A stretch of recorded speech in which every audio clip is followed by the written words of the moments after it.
How you doing? How are you guys? Good. When you look at this Cleveland defense, I mean, the numbers jump out, Scotty. Number one in total defense, number one against the run, number four against the pass. When you watch the film, what jumps out the most about that unit?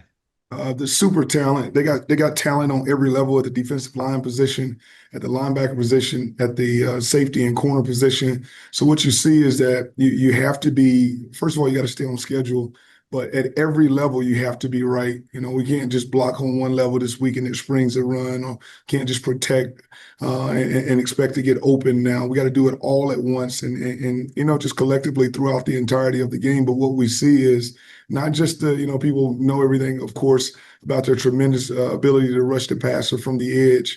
But if you look at their interior D linemen as well, I mean, as much as we've seen in a long time of guys coming off the ball, being very forceful in their interior three technique, single technique there of just firing off the ball, very kind of reminiscent of what you see from a San Francisco team or a Houston team. But not only do they do that, they're doing it with an exceptional level of talent as well. And just kind of taking a step back, just from, just still want to show love to the guys from last week. I thought our guys went out and especially on a tough road game, all the things that were lined up against us, things that we'd heard, they went out and had a great performance, starting with our O line, and just looking at our O line and the way that we've not only progressed, but now our younger guys are playing well. The gel is starting to happen there. Defensively, 7 sacks. You can't say enough about what Shep and the defense is doing, but watching JG and Saint in those critical situations and fourth down situations where, everyone knows where it's going, but we still got to go execute, and the creativity that came in the plan in those critical situations from the staff, man, it was just a great thing. But, just my player of the game and just being able to watch. I am biased. I've had him in my room. I just love the way Demo went out and attacked that team. It is the AFC North. I've spent a lot of time in that division, and the ways that we were always able to combat what Baltimore had to do is it was the physicality, it was the run game, it was what our defensive front was able to do up front, and then the little guys definitely showing up down the field, blocking, making critical plays. Whether it be PBUs or blocking down the field, I thought our skilled guys played with a tremendous amount of toughness as well. My question might have been kind of answered by that statement there, but just curious about David Montgomery. He was obviously in your room for the last couple of years. How excited were you to for him to just show that he can still do that? He hadn't had necessarily a big game to the first two games, but career day helps you guys get the win.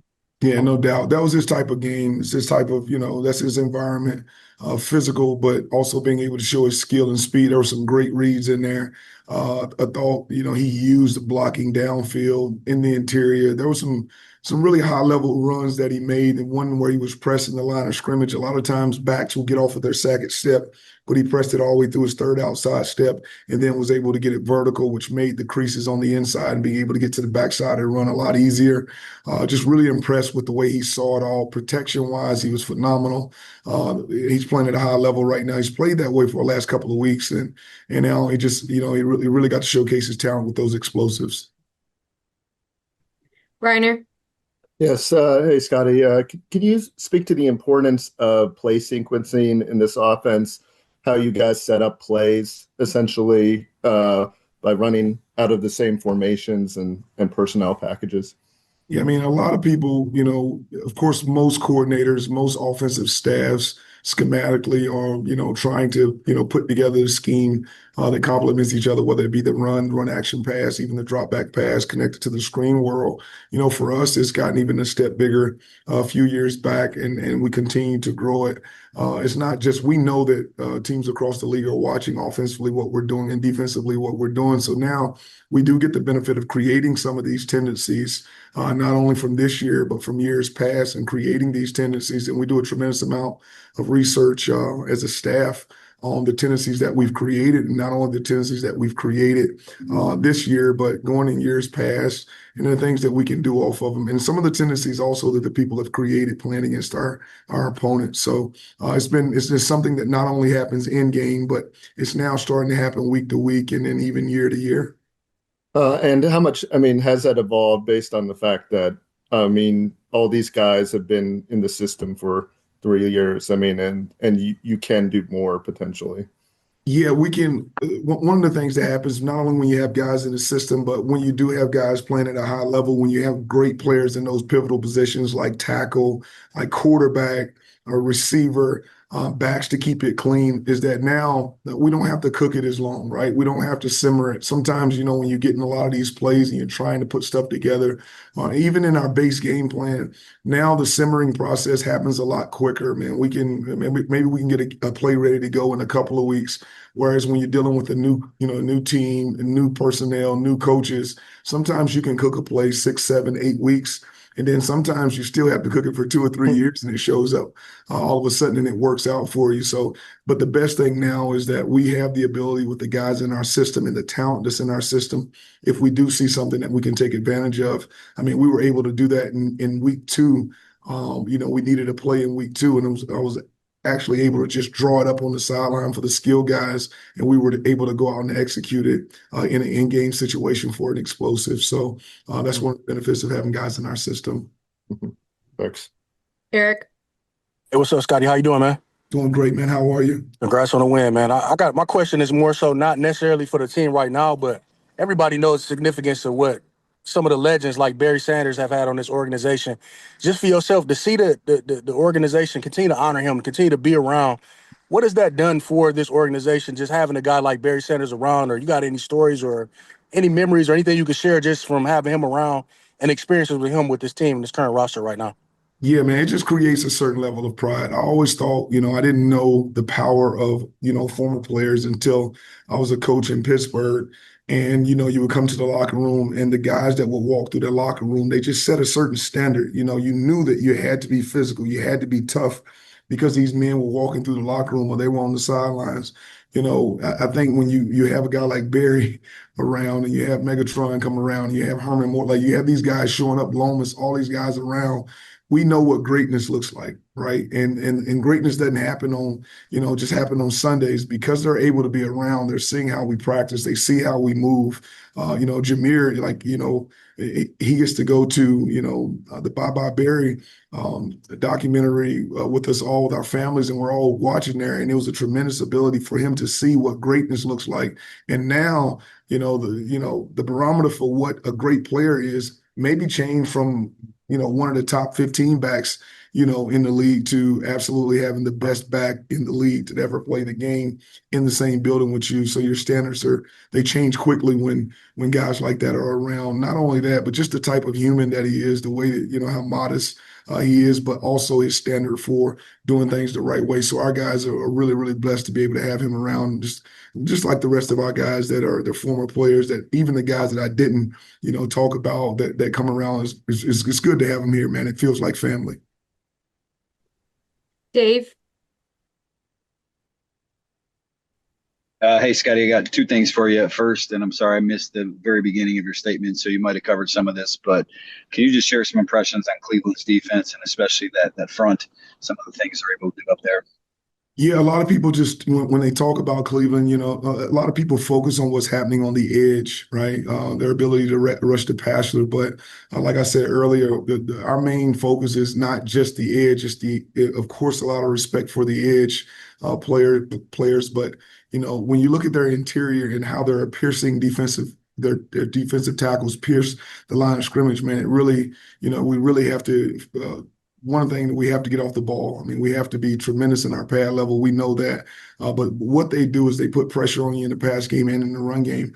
And like I said before, they have talent, super talent at every level, whether it be the linebacker position, they play with a tremendous amount of speed. And then on the exterior at corners and then at the safety positions, being able to rotate guys down, still play man-to-man coverage, and then play with great range out of the back end. So we have our hands, full, but it's a challenge that we're looking forward to. And this is what we signed up for. And then second, lots been made, I mean, for a couple of years now about the blocking of your receivers. Dan talked about it the other day. Just curious, who are the best receivers you've ever been around blocking, player, coach, whatever, and how does this group sort of compare? Well, usually it's usually one guy, right? So Hines Ward was my guy in Pittsburgh. So I'd be crazy if I didn't say him some of the things we used to ask him to do. Very similar to what we asked Saint to do. And it's just amazing that when you get a lot of people doing it right now. Big shout out to J-Mo, man. He started off the game really, really fast. Balls coming to him. Of course, there's adjustments made. I'm sure they didn't want to see him running all over the field with those explosives. And usually when you see a situation like that with a guy, especially, guys that are directly connected to winning games with catching the football in explosive manners, when they get an opportunity to block the next time, you can find out a lot about him. And we found out a lot about his growth in production. As he went through the game, his blocking continued to pick up down the field. Spring and David for that last one was a really, really huge deal for our football team because it spoke to the selfless nature that Dan has brought here and just the ability for the whole team to win. Khalif was huge once again in the run game. But collectively, I would say this group is by far, from top to bottom, the best that I've been around. Great. Thank you. All right, let's go. Last one, Reiner.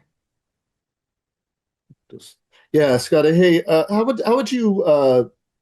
did John handle the last 3 weeks? I mean, at first, again, there was questions going into the season. Then obviously you had the week 1 performance that didn't go as well as you planned.